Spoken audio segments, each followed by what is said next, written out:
Hi, everyone, and welcome to the Sam Dever Podcast, episode 42. In this episode, I speak with actor Vinn Sander.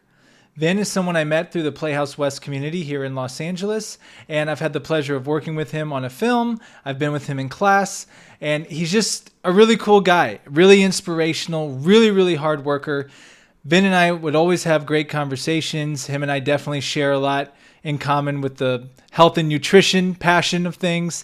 And I was really excited for him to come on the podcast because we hadn't talked in a while, and this was just a great chance to catch up. The book of the episode, I can't remember if I've made this book of the episode or not, but I mentioned it, so we're going to make it. It's Ram Dass, Journey of Awakening, a Meditator's Guidebook. Vinn and I end up talking about meditation and some of the inspirations I know for me behind it. And this is definitely a book. Everyone knows Ram Dass for his famous book, Be Here Now. But this is a really good book, especially for anyone just getting into spirituality or meditation and don't really know where to start. He really gives a lot of useful information and breaks it down very simply on how to get started. And again, that is Journey of Awakening, a Meditator's Guidebook. And that is by Ram Dass. With that all being said, here's my conversation with Vinn. Vinn Sander, welcome to the Sam Dever Podcast. Hey, thanks for having me, man. Man, like we were talking in the pre-show room. Yeah, I think it was in Wolf's class at Playhouse West was the last time like I physically saw you in person. Yeah, I feel like a lot of people I saw pre-pandemic, and now it's like, it was a blur, the whole pandemic era. And now it's like, wow, like I feel like it hasn't been that long, but it has. You know, it's kind of a weird little situation there. It's really weird. I was actually talking to someone else about that. It's like 2020, 2021, like you don't even like know what happened. It's a blur. right, completely. It's crazy. Like, yeah, I can't even pinpoint a lot of the events. I feel like they just happened over the course of 2 years versus like, oh, I know exactly what I did in 2021 or 2020. You know, it's just like all a mesh of COVID era. So how was it for you? How was that era for you? It was a roller coaster ride. That's a good way to put it. It's got its ups and downs. Went through a lot of changes, good and bad. A lot of personal changes, career changes, transitions. It was definitely a huge, I guess, transition period for a lot of people, including myself. So that's a good way to sum up that whole crazy time. I feel like it's still kind of going too, you know? Yeah, I know. We're still, someone on the podcast earlier, a few episodes back said, shout out to A New Day. He said that it's just created this layer of anxiety. Oh, that, yeah. like, we all have in it. Even now, even as things are like opening up again, it's still there. Yeah. And you can feel it day to day. So that's a great way to put that for sure. Yeah. Well, it seems acting wise, man, like you've done a lot, at least according to the Gram and it's all YouTube on the gram. I've seen. Yeah. No, I appreciate that. Yeah. I've been trying to put myself out there as much as possible, you know, if it's not working for somebody else, doing my own stuff. So that's been the main focus right now. Just give it 110% of my focus and see where it goes. I just saw that short film that you and Nick did. Yeah, what'd you think? Dude, that was amazing. Like Thank you. What I loved most about it, there's a lot of things I loved about it, but the number one thing I pulled from that, well, you two both did a really good job in it. But I loved how you guys captured a moment. Yeah. Because it's about a little under 3 minutes. It was a short film for sure. Yeah. But you guys captured that perfect peak moment where it has me wondering, well, what happened? How did they get here? Right. But it's like what you guys both brought to it. Like I don't know. It was like it really took you there fast as the viewer. Yeah, and I think did a really good job. I thought you two both did a really good job, and the crew that worked with you to put that together. I mean, it really got to the point of the moment. Yeah. Like, yes, you could have made a feature film leading up to that, but you got right to the good part. Yeah, and that was kind of the intention of these short films, is just going straight to the meat of it, going straight to the main conflict or the main point of the entire film. And like you were saying, we could have taken the time to expand it, you know, get all this B-roll, et cetera, to kind of build up to this peak moment. But I was thinking, the I guess my goal with my YouTube is to showcase my versatility, my ability to put myself into different characters' shoes, and maybe roles that casting directors don't necessarily see me as, but I know I can do. So let me show you I could do it, kind of thing. So it's that was how this kind of started up again. That was been the goal. So we've been writing almost like short scenes, you could call it. It's like a short dramatic or whatever. I'll kind of pick a genre sometimes and just stick to that and write a scene that's tailored just to that. And then we just kind of go for it and see what happens. So you're really creating your own roles, really. Yeah, that's this industry, man. I'm sure it's there's no rule book. There's no one way to break into Hollywood. There's no criteria. You just kind of have to what works for somebody may not work for you. So you kind of I've been, I guess, over the past few, or since I've been in California, just kind of gathering as much intel as I can from different people who've been in and out of the industry, and just trying to figure out, okay, what is my best approach? What is an approach that I can do? And of course, there's the traditional route, do auditions and hope for the best, and hopefully one day you'll get that call. But in the meantime, of course, that's all there. I'm still doing that part, but I want to do more. I want to be able to create my own stuff and show, like I was saying before, like showcase my versatility and the roles that I can play that maybe people don't see me as just based on my looks. How Hollywood tends to sometimes put you in a box just based on how you look and who you are, your name, whatnot. So this is a way that I figured out to kind of break that mold. And one thing, no, that's awesome. And I totally agree. And one thing, I'm basically going off the gram here, but yeah. I really have to give you credit for, I'm like, man, Vinn really brands himself. Like, you really have branded yourself and you're consistent with it. It's a lot of work to keep up with that in social media. Yeah. And you really seem to have done the work and have a really good business plan with what you're doing here, building up your brand and who you are as an actor and whatnot. I appreciate that. I really, it takes a lot of work. I know it. It is, man. Sometimes the way I explain social media to people is like, it's almost like another full-time job. You kind of have to be on top of it, be consistent, like you said, regularly remind people that you exist, and kind of, because especially nowadays with so many different outlets, streaming services, it can easily get lost. You can easily get lost with everything out there. So I do my best to try to at least showcase, stuff that I'm working on, projects I'm working on, kind of build my brand, like you were saying. So it's been a long time coming. I mean, I started seriously about, posting on Gram, like maybe 3 or 4 years ago. Before that, I was just kind of trying to figure out how to even, build an audience and how to even work social media. And it was just, now with the whole TikTok era, it's like to kind of figure out that aspect of it. So it's like a constant evolving project, you could say. It's funny. I think you did a TikTok with Nick. With the snapping fingers. Yeah. I'll let people go find that. Yeah, that was when me and Nick were trying to figure out TikTok like a minute ago, probably before COVID, I think. But yeah, we've done some funny, some may call it stupid things, just to kind of figure out the algorithm and the system. It's funny. It's so crazy because now I'm remembering a conversation you had. Shout out to Jamie Shinko on her movie Revenge. You and I were in. Yep. I remember having and we talked a lot about fitness and nutrition, which I do want to get to later in the podcast. Definitely, yeah. Because I definitely want to talk to you about that. But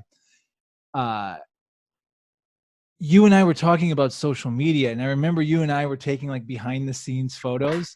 Right. And I remember having the conversation with you of like, behind the scene photos. It seems stupid. It seems like a waste of time, but I think sometimes people like behind the scene photos and the actual, it's weird. It's really weird. Social media is really weird, but it's almost like you use your Instagram, and I go in waves. Like sometimes I'm really active for like 2 months straight, and then I'll get Right. off it for 2 months. But that's why I give you props, because you seem to be pretty steady with it all. But people, I think, just like to see people doing things. And things like Yeah, a and simple behind the scenes photo, or like doing a selfie with the crew you worked with that day. Those always seem to do some of the best for some reason. right. And another good way of looking at social media is almost, because there's always the people who are trying to do it for, the likes, the views, etc., the whole trying to beat the algorithm, etc.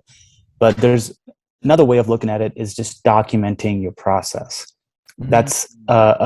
That helps me. It's almost like I'm documenting my journey through this career and just doing it for myself, posting it. All right, this is what I've got going on today, etc. Stories, leverage all the different avenues you can post it. But I think documenting is a good way of seeing social media versus posting.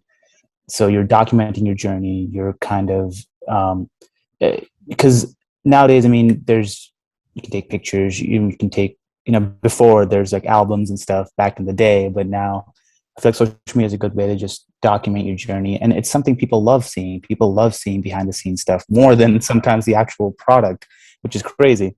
But I think people like seeing real people, like what we do on a regular basis. I mean, of course, everyone knows, we're actors, obviously, that's on all of our media pages, but people want to see what you're like behind the scenes, like what kind of a person you are, get a sense of your personality.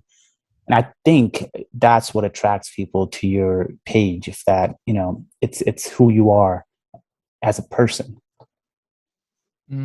Yeah, you're right, man. Like people like the real. They like They real do. things. They like to be able to relate to you and see not the maybe the done up stuff's cool, but they like seeing what led up to the done up stuff. Right, right. And it's easy to get, worried in all the baggage, I guess, of posting and filters, etc. Sometimes I post randomly where it's just like behind the scenes of pictures we just took on the day on a phone, didn't even do anything, just kind of posted it. It's like, oh, it was cool. It was a cool moment at that time, even though the movie was intense, the behind the scenes shows that we had fun doing it, kind of thing. And I feel like if I was a viewer and I was watching my favorite celebrity, it'd be cool to see that stuff. That's kind of how I'm seeing it. It'd be like, ooh, oh, so that scene was crazy on film, but wow, you guys had like a good time doing it. You guys are laughing over here, you got the crew, and it's cool to see, I feel like. Yeah, it reminds me of. I think is it your last post you did? I think it. Yeah, yeah, Yeah, the no, recent one. you nailed it on your head. Yeah, brings a human element to the whole thing. Exactly. That's a good way of looking at it. A Well, now human you've element. motivated me to start posting more stuff. I 'Cause think you should. I I've think been slacking. I have not been posting that much stuff, but it comes in waves. The more projects you do, the more you get into. And totally. And social okay, media is also like a lot of people use it like a highlight reel, right? Like your best moments only go on there. So it's almost can be deceiving at times, Of course, as actors, we don't have great moments all the time. Or speaking for myself, I don't. My valleys can be very, very low. My highs can be high, but it's easy to not document the lows. And I feel like that's a part that I'm trying to get better at, kind of, just mm, still showcase that I am human. I'm not this super great, untouchable person who has nothing ever go wrong in his life. That's far from the truth. But um, I think it brings more realness to your personality, to your page, more authenticity. If you do post those lows sometimes, people have to know that people can relate to that, because it's a human element, like you were talking about. It's the humanness that all of us have in common, is just that we all go through the ups and downs, and let's share how we made it through through those valleys, and maybe it can help somebody else out. Maybe what I said here might help somebody later down the line who's going through the same issue and just needed that one little word of encouragement. You never know. that's dope, man. I dig that. Yeah. Yeah, no, shoot. Now I'm pumped. I'm pumped to get back on the gram. Like, yeah, because it's Keola Rains who's on the podcast. She talked about how she called it show the mess, because she's always like, you're always going to the corner. It's a metaphor, but you're going to the corner of the room where there's no mess and everything looks Yeah. perfect. But Yeah. behind the camera, it's chaotic. There's clothes everywhere, and there's this and there's that. Oh yeah. Like, show the mess. Like, show people, like, hey, I'm human. Like, I'm going through all of this too. It's Right. okay, because chances are a bunch of other people are going through the same exact thing you're going through. Exactly. It's yeah, it's definitely the more open you are, I feel like the more authentic you will be, and the more attractive people will be to you based on your authenticity and who you are as a person. Which, at the end of the day, I mean, no matter what career we're in, that's what matters, right? It's the human element. Um, and I feel like it's applicable to anyone in any career, no matter if you have a normal 9 to 5 job or you're an actor or a musician, whatever. Anyone can document their journey, and it's cool. I mean, I'm sure like 10 years from now, if you look back at your previous posts, you'll see how much you've grown, even though in the moment you may feel like, man, like I'm not going anywhere. Nothing's happening. But if you look back a year from now, you've grown way more than you might think. So it's a cool way to document your journey. Absolutely. And I want to talk more about your acting projects and whatnot. But before, I was wondering, this is really for my own education as well. I was wondering if you could tell me a little bit about your story leading up to LA. Yeah. Because I really don't know much about you leading up to LA. Like, I met For you in sure. LA, obviously, but Yeah. tell me, tell me, how did Vinn go to LA and want the journey of an actor? How did that all happen? Well, let me take you back in time to India. Okay. So I was born in India. I was born in southern part of India called Kerala. It's the southernmost state in India. From there, when I was born, about, I don't remember exactly when, probably like a year later, my family moved to the capital of this country called New Delhi. We stayed there till I was about 5 or 6. And ever since I was young, I loved watching this one channel. They only had one channel that was English when I was growing up in India. It was called Star Channel. And they would show reruns of Hollywood movies. I'm pretty sure those movies were way past released here, but they were like reruns of old Hollywood movies. And I loved watching that. I loved watching it. I always wanted to be like that, like the people on screen. Like I was so mesmerized by their charisma and the acting and even the physique. Like I loved watching the Rambo movies, the Rocky movies. Sylvester Stallone honestly was my inspiration to work out and look like the way I do, I guess. His physique in those movies, I was like, ooh, I want to look like that, and that just stuck. Even though I couldn't really start pursuing or weightlifting and working out and fitness and all that much later in life, but that's when I caught it initially. Same with the acting bug, but similarly, I couldn't pursue that for a long time. But going back to the India, so I was New Delhi till about 5 or 6. After that, my dad was in New York for a little bit without us for like 6 months during the whole 9/11 time, and that was a scary time for my family just because my dad was in New York at the time and we didn't know what was going on and all that. Luckily, he was okay, and he ended up getting a job. He was initially supposed to go back to New York, ended up getting a job in Colorado instead. So then he brought my family, came back to India, brought us to Colorado. So I grew up for most of my life in Colorado. Um, Even there, for a lot of my life, I feel like my school, like my elementary through high school, I was a whole different person in a way. I was very shy. I was so, even though I didn't want to be, I felt like I was in this shell that I couldn't break out of. Um, it was an interesting time in my life. And after that, I went to college in Boulder, Colorado, which is like about an hour and a half away from where my family was, Fort Collins, Colorado.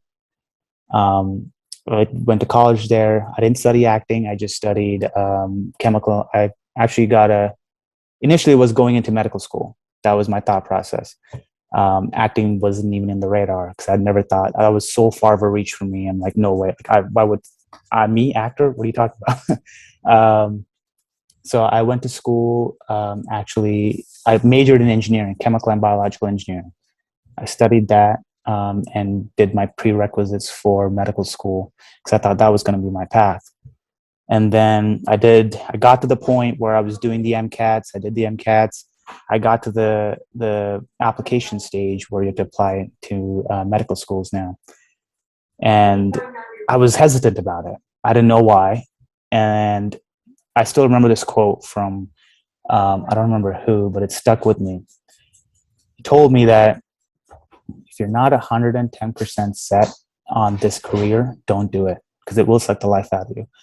So, because it is, as a doctor, you have to be very, very passionate about what you do because it is a huge commitment. And that's why I have so much respect for, doctors and my fellow friends who are going through the whole process.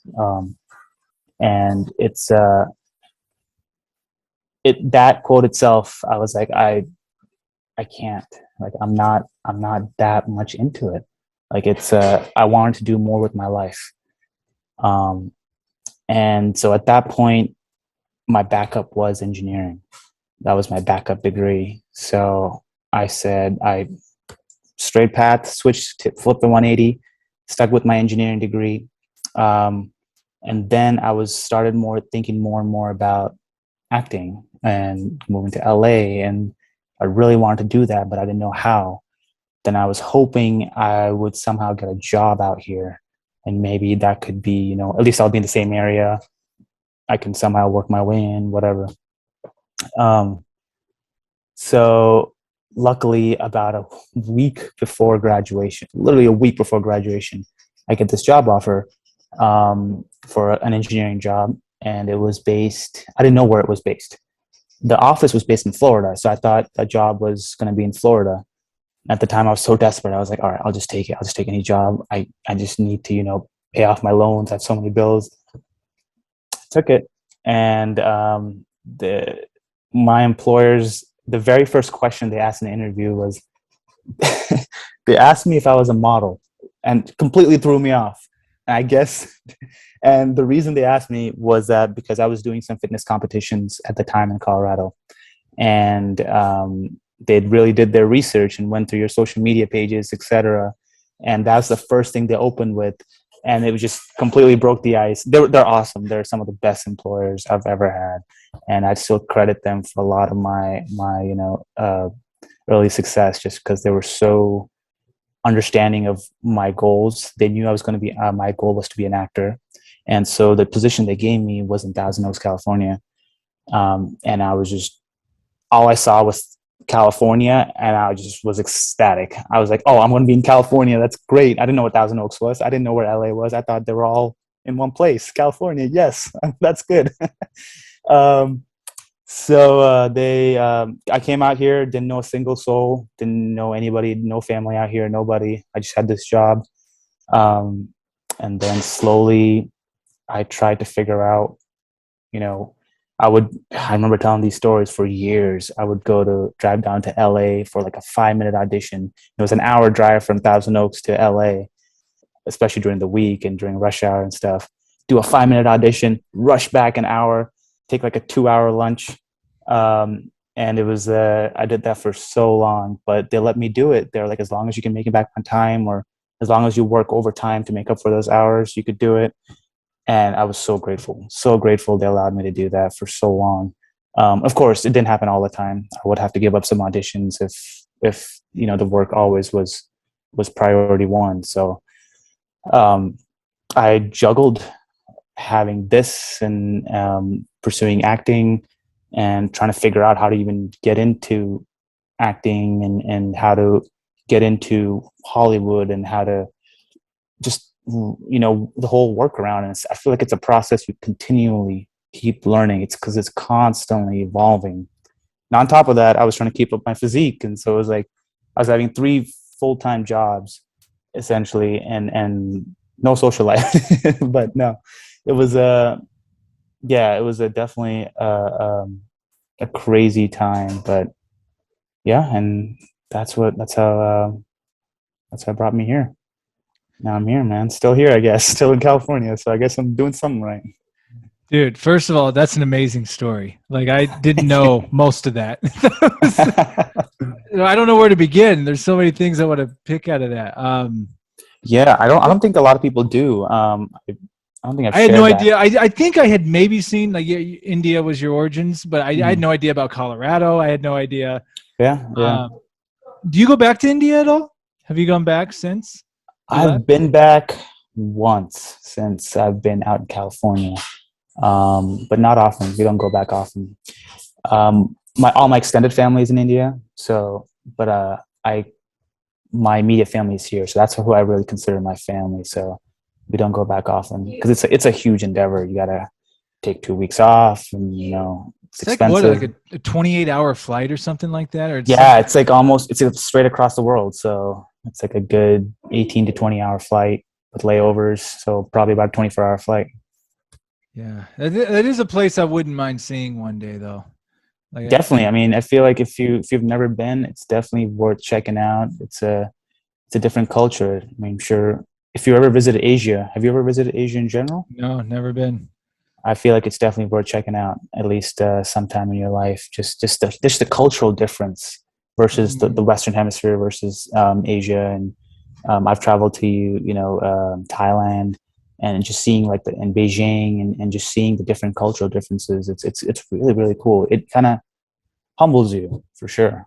If you don't mind me asking, was English your primary language, or did you not speak English when you were young, like growing up in India? When I believe my parents put me in English in like early school, so I had like a basis of English, but definitely didn't have the accent or anything. So I knew words here and there. But when I was in India, the primary language was Hindi, or that's the national language of India. Hmm. And then English I knew because they would have English classes. And when I moved here and during elementary is when I kind of picked up the accent, I guess, and over time. And I like what you said about, when you're thinking of going to medical school. And I agree with you completely. I mean, it takes a special person to It become does. a medical provider.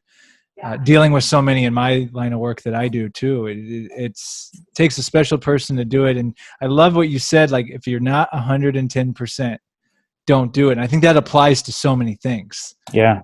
Yeah. It's really true. It kind of reminds me of there's a quote by Mark Manson, I believe. He said, "If it's not F yes, Yeah.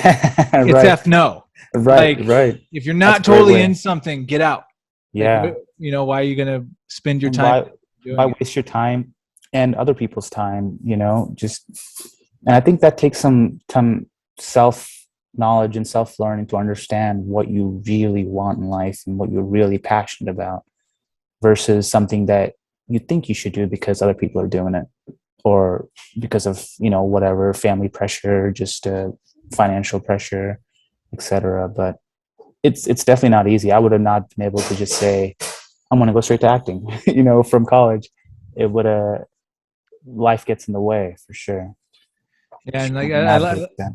I love how just the universe or whatever just brought you here. Like, you didn't even think you'd be Yeah, coming out here, and then it's like, guess what? You're getting sent there. right, right, and that was just wild in its own way. And the crazy part was, I don't think I've ever told this story actually.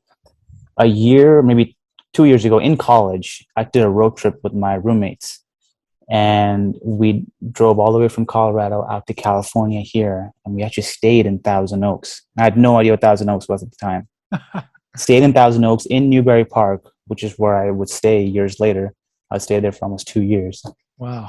Crazy. And looking back, I was like, whoa, it was almost like it was preset in a way. I was familiar with Newbury Park because I'd been there a couple of years ago. Never thought I'd end up there again. But wow, yeah, weird how things work out sometimes, right? Yeah, no, no, exactly right. I've had similar experiences in different ways, whether it was with people or a place I had been, and then like years Right. later, like, wait a minute, deja Yeah, vu. exactly, exactly. It's crazy, man. It's cool. It's almost like you gotta just trust. At least I do. I trust that everything happens for a reason, and Yeah. I've started to believe that more and more now than I used to before. Mm. Just because of the way things have going on, and life happens, and you go through your ups and downs, and kind of just have to trust that things happen for the best. I love Yeah. that. I agree. And also too, you like many other people we know, like everyone thinks that, oh, you just go to LA and you start acting and you become an actor. It's like, nope. Like I relate to you so much in terms of like juggling both, especially pre-pandemic, like Oh working yeah. your job and then doing acting school full time at night and trying to do projects in between. I mean, it's really beyond full time thing Oh yeah. that you It's have to crazy. do and try to balance it. And it's really, really hard. But that's why I'm happy to see, getting to the present moment here. I mean, you've really been active, it seems, in a lot of projects. And I can't remember when the first time you either posted on Instagram or I don't know where I saw it first, but I believe it's the Darman films Yeah. that I've you're been in a doing lot that. of. Yeah. Dude, you do a really good job in those, man. Thank you. I You appreciate do a that. really Thank you. good job in that. I remember seeing them like, dang, Vin, like it's like I appreciate that. you Coming from somebody who's worked with me, like I really appreciate yeah, it. It no, means I a lot. really like I Yeah. watched it, dude. You're doing a really good job, man, and it seems like that's been a really good thing for you. And just seeing you do all these other projects, and then you and Nick doing projects, you're really Yeah. doing it, man. So I salute you.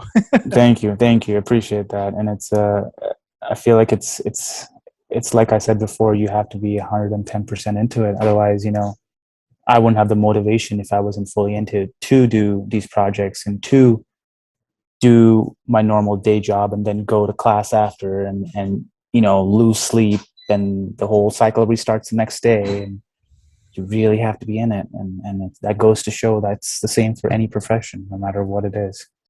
And I have to now tie into transition to the whole fitness realm. You did a video, I can't remember how long ago. It was like what I eat in a day or something like that. Yeah. And I'm like, when you post, I'm like, oh, I'm definitely watching this. Because Vinn and I, on the set of the movie we were working on, we talked about meal prepping and eating every 2 to 3 hours and Yeah. metabolism and this, that, and the other. And it seems though, since you do take health and fitness so seriously, that's probably what really allows you to be able to do these things at the speed you're doing it.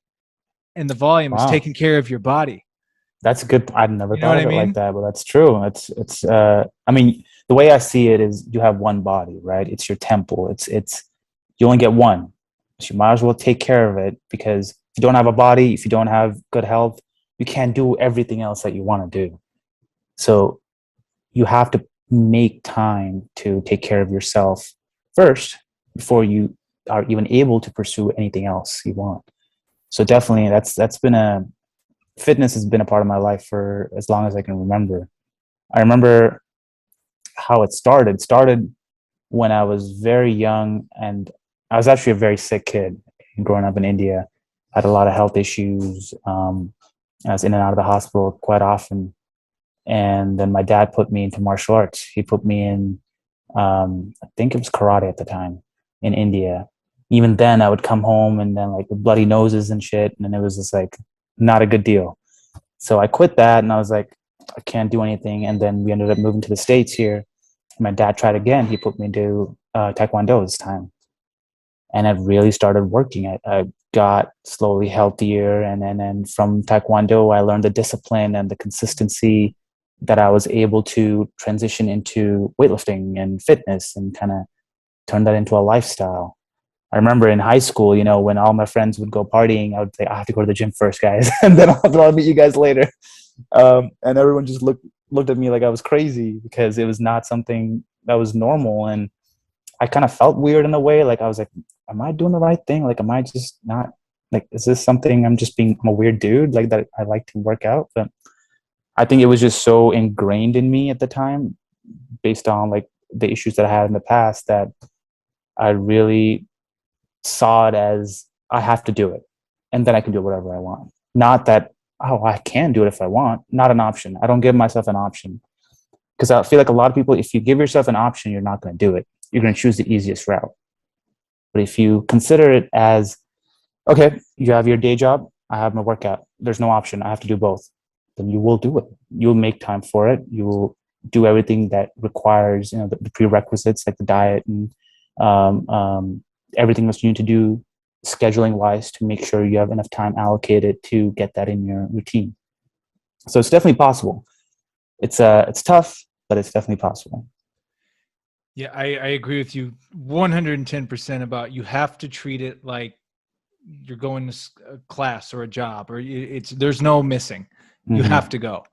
And, it sounds pretty similar. You started lifting in high school? Yeah, yeah. See, that's when I started. I was fortunate enough to have some really good people teach me the ways of the weight room. And I played basketball and everything and was doing it for that. But as soon as when basketball was done, I just kept doing it. And Yeah, it's arguably, I would say, besides like reading and maybe some other things, probably the most valuable thing I've picked up along the way in terms of lifestyle habit.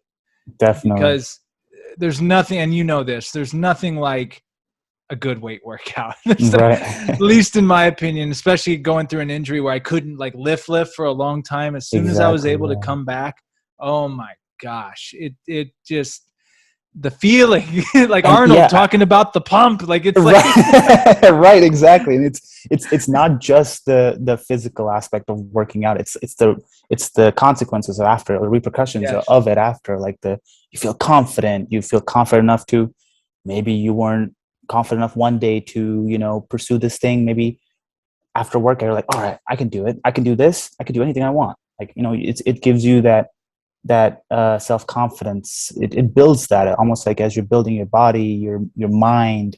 It's like you're training a lot more than you think, just by consistently making health a focus in your daily routine.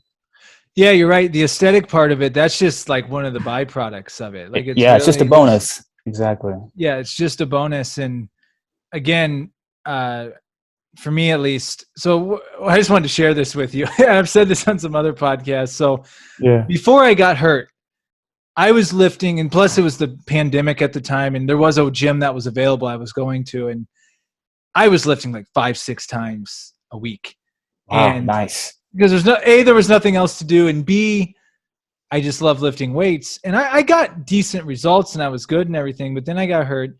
So when I get out of getting hurt, and I'm back to the weight room, I started lifting 3 times a week. Mm-hmm. And I swear to you, my results have been way more lifting just 3 times a week and I realized I wasn't getting enough rest. Yep, I was that's key not too. resting my muscles enough. And it was just like a little tweak. Like I'm like, and you should do something active every day. Yeah. But I'm Yeah. like, and this is just me personally. I'm not a trainer. Don't no one listen to what I'm Neither am saying, I. but Yeah, I'm just sharing this with you because we've talked a lot of fitness stuff. I'm just for like, sure. man, and just really concentrating on those simple exercises, just like good pull-ups, just Yeah. good pull-ups, good bench press, getting some good squats. And it's amazing mixing that with just sleep and good diet, what that does. It's 100%. maybe some good protein powders and some creatine mixed in there like I do, but it's like, Right. it really can be that simple. Yeah, and I fell in the same boat, when I was first started training too, like the overtraining aspect. Everyone thinks that it's the workouts that's going to give you the results. Yeah, that's part of it, but there's also the 75% of everything. If you put it on a scale, right? I'm sure you're aware of this. 25% workout, the actual physical movement of weights. 75% is your diet, rest, sleep, recovery, in order to go back to the gym to do the 25%. So Mhm. you have to kind of weigh in those as well, which it took me a while to learn that, honestly. I remember in high school, I don't know who I was talking to, but I was like, man, I lift so much, but I don't see my abs. What's going on? Right. and and then I did, when I was doing the fitness competitions, I went to a nutritionist, and she really like changed my whole game, because she taught me a lot about diet and what kind of stuff to put in your body to get certain results. And even just going through the process of competing was a huge revelation in terms of like what people do to get to your peak shape at that 1 minute on stage. The crazy prep that you go to, cutting out water, cutting out salt, cutting out carbs. It's wild. I mean, that's not sustainable, obviously, but what you can do is scale it back and make it more of a lifestyle change, incorporate it into your lifestyle. So it's not as crazy of a shift. It's more manageable and you can kind of sustain it for longer periods of time versus going to this crazy length. And then people just tend to drop off after that. You eat like 2 burgers after that, and like people just go binge eating after that. Which I did at one point too, and it was not good. Yeah, and you bring me to I've definitely developed a better relationship with food. Like I've been it before where I'm like strict nothing. I know nothing that sabotages the diet is coming in, but now I'm getting to a point where for example, my girlfriend and I were at California Adventure Park.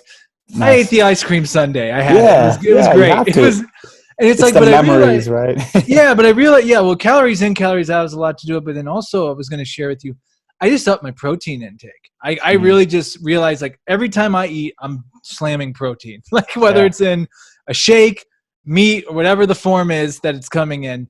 Right. That I've noticed results too, and I feel like it's given me more flexibility to have some of those in between things. Like, I can have that right now. It really doesn't do too much. Not saying internally it didn't do anything, but in terms of like the physique and everything, it really hasn't hurt as much. And I'm like, okay, it's more like, I think it's a mental thing too. Cause like, again, you said like people go on these extreme diet things, but then they just hit a breaking point. Then they just lose it all and they just binge and go crazy and throw it all out the window. Yeah. And what I tell people is it's easier or it's harder to go from point A to point B. It's easier to stay at point B. Meaning if you start at say this is your starting point, your starting physique, and this is your goal physique, it's hard from going to here. You might have to be very strict or very diet oriented and keep your consistency perfect. And then once you're here, you have room to, wiggle. You can have some cheat meals here and there. But as long as you still maintain, it's not, as long as you're consistently still working out and consistently most of the time eating well, you can afford a few cheat meals here and there, and your physique won't take that much of a damage. So especially if you're not trying to be like a fitness bodybuilder. Exactly. Yeah. Man, that had to have been insane, man. It was crazy, man. It was some of the biggest people I've ever seen in my life were standing right next to me, and it was just wild, and it was cool. It was an experience for sure, and I learned a lot from it, if anything. And it really taught me how to tweak certain things to like get to what I want to look like, if it's for whatever it is, for, just a photo shoot or a show or a shirtless scene, whatever it may be, or just in general. I don't want to have to lose it all and then have to gain it all back, because that's hard. But I just want to maintain it. As long as I'm good at maintaining it and you turn it into a lifestyle, it's easy. So the beauty for you when you do land that movie role that's going to need you to adjust something, you're not going to need to hire a trainer. You know how to train yourself. Yeah, that's true. That's a very good point. Yeah. No, I'm looking forward to that. I'm crazy. Like I've been reading these, how like Wolverine. Hugh Jackman. Hugh Jackman. He was talking about the water thing too, and the cold water. Didn't he do cold water? Oh yeah, I did. He did that too, but I was talking about how he was cutting out water like by gallons until the day of. There was no water intake because you're reducing water. What it does, it helps your skin stick to your muscles. So you're like very dried out, and you can really see the definition. But I remember backstage when we were doing the competitions, we were so shredded out, like as in so lean, we would be chugging like honey behind the stage, because what that does, it gives you that sugar pump, so you get that vascularity back, so you get that pump back. Some people were using like hair dryers, like those hair dryers, and just like heating themselves up, because that also brings the veins to come out and makes you look a little bit more vascular. It's crazy, the shit I see. I'm like, wow, people do this I've seen, like. But I mean, I feel like no one would see this shit unless you are at a competition or you're backstage somewhere. Things people do to just look perfect or whatever on stage. I remember talking about carbs with you too. And by the way, I love carbs. Like I think I watched something with The Rock. Like The Rock said, he's like, look, carbs are your friend when you use them correctly. Yeah, 100%. Especially because I've done, and like I'm not speaking for myself. Some people may do pure carnivore and flourish on it, but my weight workouts just aren't as great without carbs. They're just not. I agree. I just don't have the extra energy in it. But it makes, and you told me this, you're like, look, make sure you have your carbs earlier in the day. and Mhm. maybe stick to just lean protein at night or Yeah. something like that. Yeah. It just depends on. I try to revolve my carb intake around when I work out. So, like, if I'm working out in the mornings, I usually would just wake up, take a pre-workout and like a protein bar, and go work out. And then the rest of the day, I can eat because I'm already in a caloric deficit, right? So I can eat enough carbs and protein, and I'll be okay. And because it's also a matter of what you do throughout the day. If you're like on your feet throughout the day, then you need more carb intakes, and depends on if you're trying to get bigger or if you're trying to shred out. That will define how much carb intake you have and how many or when you eat your carbs too. Um, but what I say to tell people is, in general sense, if you're trying to lose weight, reduce your carbs and sweet intake. If you're trying to gain a little bit of weight, control your carbs, reduce your sugars. That's just for health reasons. Um, and carbs, like you said, are your friend. If you're trying to gain weight, gain muscle too, you need carbs. It's not just protein, which is you need protein, but you also need carbs to increase your weight. So it's you have to have a good combination of both for sure. And then sleep. I mean, Sleep, sleep's obviously yes, that's something too. Like I really, and there's nights where you don't hit the mark, but more times than not, though, I'm pretty diligent on bedtime. good. Like, shut it all down. You can deal with whatever tomorrow, but we've hit that moment where we got to go to bed because I Yeah. think sleep. I never realized how much sleep aided in the recovery process and just overall health in general. So, are you pretty focused on your sleep right now too? Honestly, like I have a hard time sleeping, man. Like, I don't know about you. Do you fall asleep quickly? Like, are you one of those lucky ones? Yes and no. I'm Yeah. learning, especially because I've really timed my workouts now. I've been lifting later in the days lately. Hmm. I feel not that I won't do a morning workout, but later in the day, I feel like I have some food in me and I'm got a Totally. little more going. And when I do that, a hard weight workout, I fall asleep that night, no problem. That's awesome. Um, That's the awesome. nights when I find out I don't fall asleep easy, it's a lot of like, what are you doing right before you go to bed? Have you been staring at screens all night? Have you been, Yeah. Hmm. that type of thing? I also like listening. If I'm listening to a lot of music right before bed, that will keep me up. True. True. So I'm trying to get better at, and I need to really practice this more, like wind down time, like that Yeah. couple hours Same. before you go to bed. Because if you're going go go go, then just trying to go to bed, like you're not giving your body a chance to go through the The slowdown. So wind down. yeah, it's Yeah. a mix. Most nights I fall asleep pretty well. But Nice. yeah, the nights where I notice where I don't, it's I was occupied with something, and you're gonna have nights like that. I mean, as Totally. you're probably studying a script the night before. Totally. And then the Or, issue that I have is my mind races all the time. So like for me to fall asleep, it takes me like minimum half an hour to an hour, which sucks. So I can never take naps. Like I'm uh, so jealous of people who can just fall asleep like yeah. that because I wish I had that, man. Like, ah, but um, no. So it's sleep is probably the one place where I feel like I definitely need improvement on. It takes me a while to fall asleep, and especially if I have like a lot of things on my mind, anxiety, Hmm. whatnot. It's even harder, Hmm. and it's just not like the whole next day you're trying to play catch up, and then same thing happens the next night. You're trying to play catch up again, so it's like a vicious cycle that continues.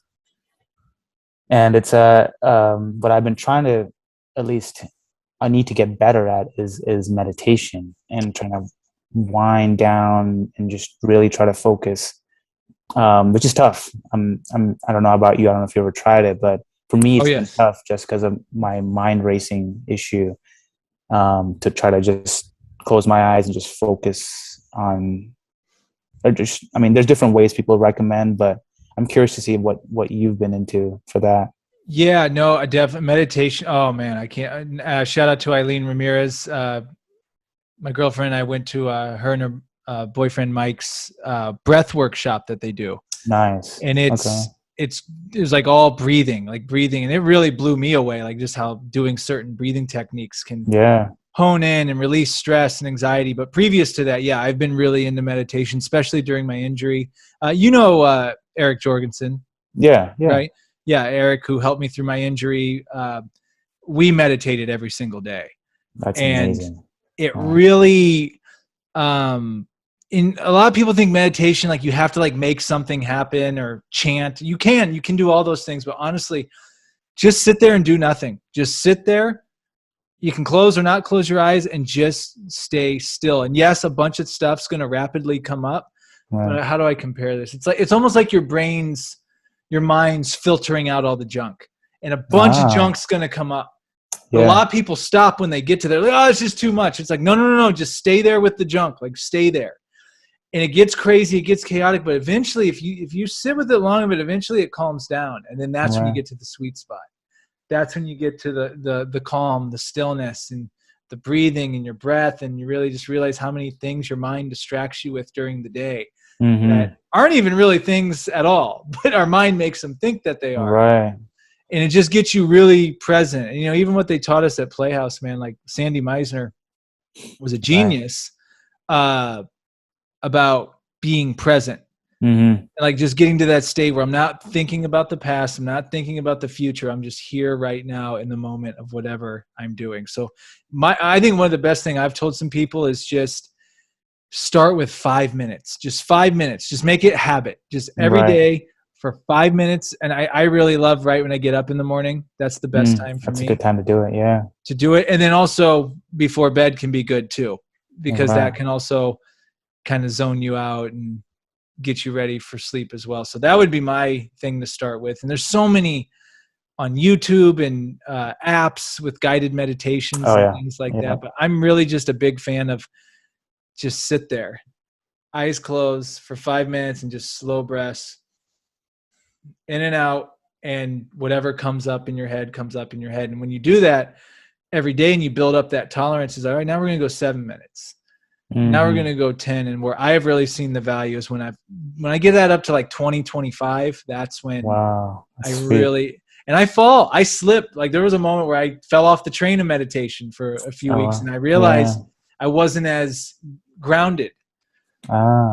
It's almost like a muscle. It sounds like you got to kind of constantly work it. Exactly. It's a mental muscle, really. And just, this with, you have a lot of great habits. It's just, you got to make it routine. You got to make it happen. And what I found the value when I do get in stressful situations, or like I do feel a lot of anxiety, I can't tell you how many times where I'll just stop if I'm in the car, like be in a parking lot or something, even if it's like for 3 minutes or a minute, and like, okay, we're going to just stop the world for about 3 minutes here.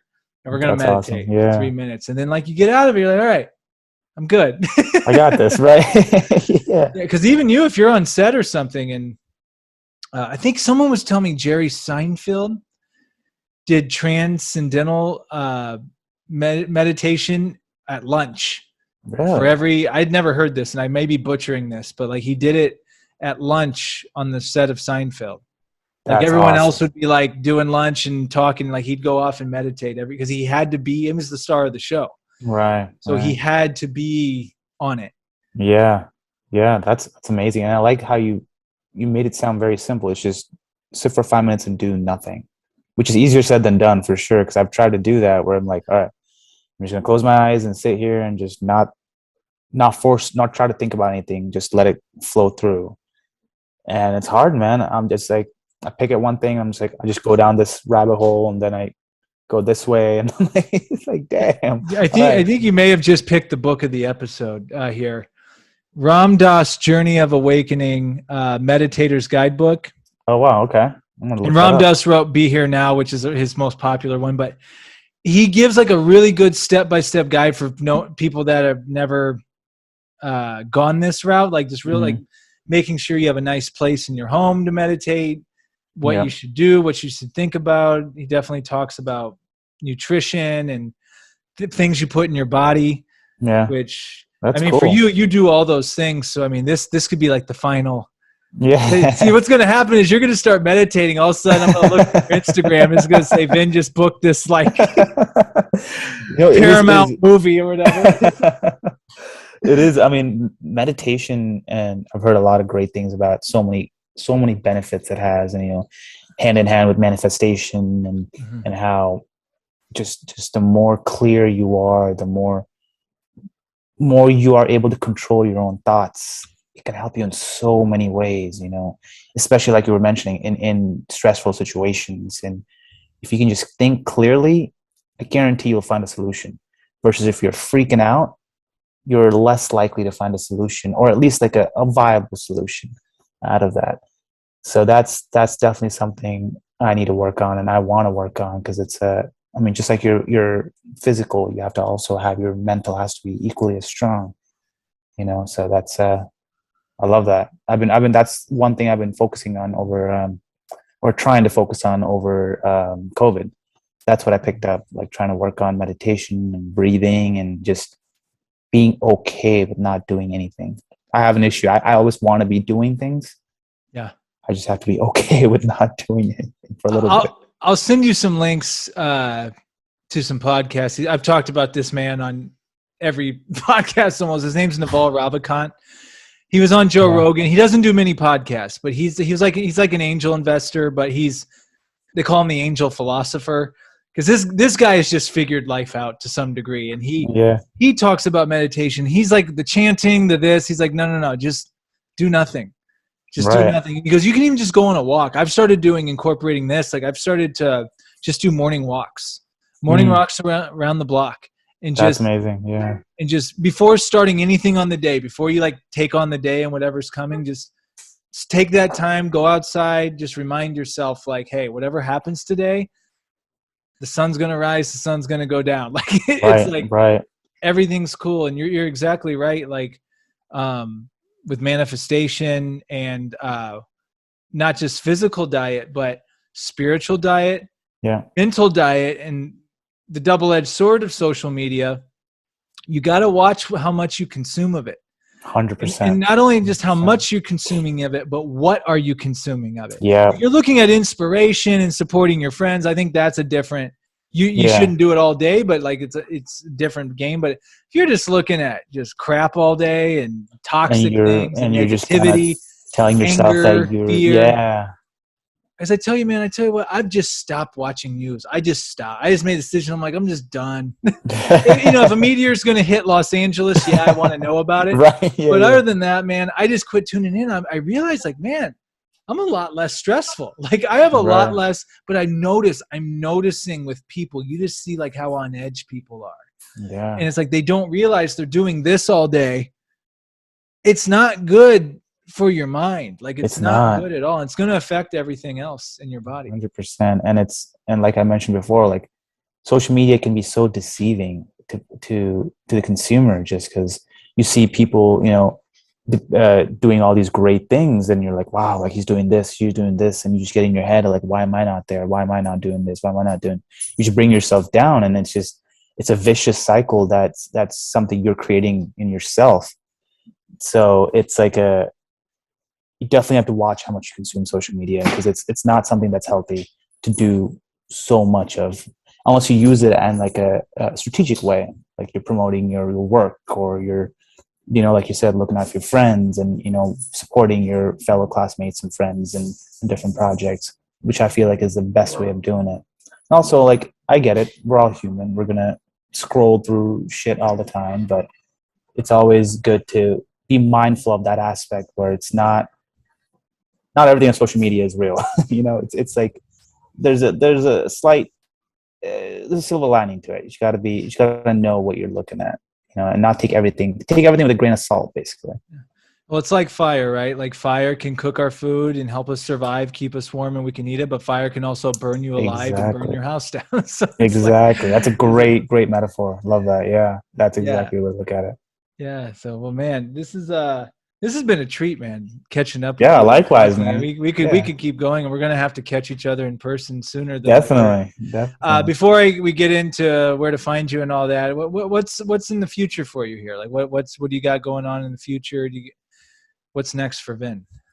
What's next for Vinn? I've been working, as I mentioned, like in the beginning, I've been working on creating my own content, my own short films. And that's been the main goal right now. So I'm producing more, I'm writing more, in that regard. So yeah, it's look out on my YouTube. That's where I'm going to be releasing all of it. So that's my main focus right now, just producing and creating, and just get my creative juices going. Okay, awesome. And then leading me to the next question, where can the people find you? Find me on YouTube at Vinn Sander. That's Vinn with two N's. And you can find me on social media, on Instagram, Vinn Sander, TikTok, Vinn Sander, Facebook, Vinn Sander, everywhere. Got that brown branding down. And Yeah.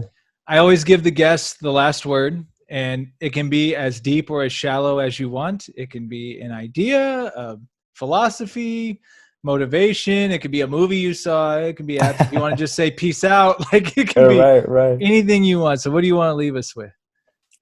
Um, I think what I want to leave you with is whatever it is anyone chooses to do, whatever it is, your goal, your passion, I feel like giving it a full, real, true chance, giving it 110%, just to see, at least the way I see life is, I don't want to be at my deathbed later on and think, oh, what if I'd given acting a chance? What if I'd done this? What if I don't want to think about it like that? I want to make sure I give everything I got now. You know, whatever it is, your career, just give it all you got. If it's your passion, go for it. Do it. Don't give up. I know it sounds cliche, but really, you kind of have to give it everything you got to see where it can lead, because it may open doors that you never know were even there. So I would say, whatever it is that you choose to do, give it everything you got. And later on in life, even if you fail, you're never going to regret it. You're like, at least I would be like, I gave it everything I got. I know I did. There's nothing more I could have done. And I'd be content with that. So there it is. That's my wise words of wisdom. And I'm pumped up, man, after this podcast. I'm ready to rock and roll. Man, Vinn, thank you so much for doing this, man. Of course. Thanks for having me, man. Appreciate it. Yeah, stick around for just a second after I end it. But dude, again, congrats on everything you've Thank you. accomplished and you're doing. I know you've put in a ton of work into all this, and I see you out there. And yeah, I look forward to just seeing you progress, man, and keep. Appreciate you. Likewise, man. I'm so happy you're doing this podcast. I know you started it a while ago, and I'm so happy you're consistently doing it. It's awesome. I've seen my fellow classmates on here as well, and it's cool. It's cool to see you really doing it, man. I'm excited. I'm pumped for you. And I'm honored to be a part of this. So thank you. Oh, heck yeah. Well, we'll do more stuff. We're going to do it. Isn't it crazy? Like how it is crazy at the community we were at Playhouse West. Like now just to like be connected to that and to see everyone doing everything and still be, it's such an amazing experience. I remember, dude, when we were in beginning, doing doors and activities at rehearsals. Right. It's crazy to see how far we've come. It's cool, actually, and like where people are now, and like some people are across states, and some people, doing different things, and it's cool. Like it's cool to see where people are now.